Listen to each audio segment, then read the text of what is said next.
Hi everyone. Today we're going to work on constraint commands by doing a constraint worksheet that I just made. I'm going to show you how to find it. I'm going to show you how to make a copy so you can edit it and how to share it back with me. Oh, and also how to do a couple of the constraints. But what you're going to do is, so you're going to come into Onshape and you're going to go down here to Public. You're going to click on Public. I could have shared this with you each individually by email, but I figured that would take a long time. I have a lot of students, and this is faster. And so what you'll do is you'll go to Public, search for Constraint Worksheet. I saw two pop up. One is mine and one is somebody else's. And I'm actually going to open up the other fellow's constraint worksheet because then it's going to look like yours will look like mine will look to you. And what I mean is, if I open up mine, I'm not going to see the options to make a copy and stuff like that because it's already mine. But so I'm going to open up this fellow, James. I don't see his last name there. I'm going to open up this one. You're going to open up mine and do what I'm about to do. I'm going to open up this one. Okay, and so when I open it, it says right up top, this document is view only, make a copy to edit. That's what you're going to click on mine. So you're going to make a copy to edit and name it whatever you want, and that will save into your Onshape and it will allow you to work on it. So it seems you're going to click on the front, get a good look at view. Each of mine are numbered, similar to this one. Also through 10, but mine look a little bit different. All right, so it looks like this one was largely already done, but I'll show you a constraint. Let's see, I'll do number 8. I'm going to make those all, they may already be equal. I'm going to make them all horizontal, okay? So I go up to my constraints, which are, right. I have to edit the sketch. So right click, edit. Okay.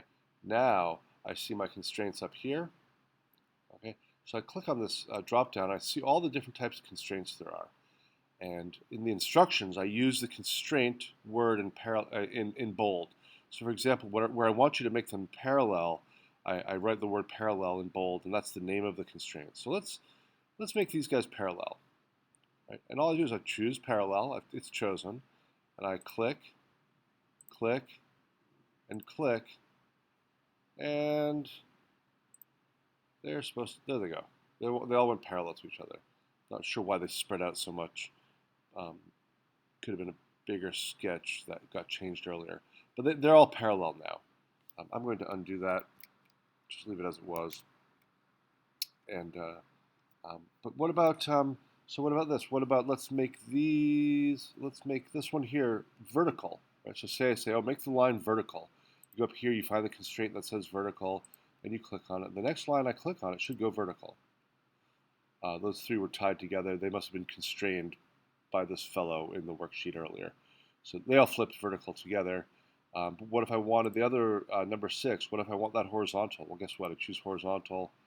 And I go click on this. They'll probably all change together. It looks like they've been constrained. There's conflicting constraints. So he's already done something here. I'm not going to do that. Right? He probably constrained these to be vertical, and now I'm telling him to go horizontal. So that's not going to work. Right? But there's a constraint there, and I could get rid of the previous constraints, but I'm not going to bother too much with that. But this is basically what you do. You're going to find a bunch of pictures. I'll go to mine. Let me go back to my Onshape. When you click on mine, let me get rid of this. Let me just go here. When you go to mine, you're going to see, now that's the copy I just made. Right, that's the copy I just made. So I'm going to actually delete that one. And here's the one that I made for you.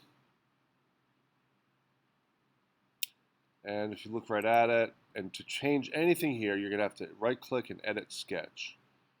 But there are instructions for each of these. And the instructions will be in your Schoology for today. And the instructions look like this, 1 through 10. There are the instructions.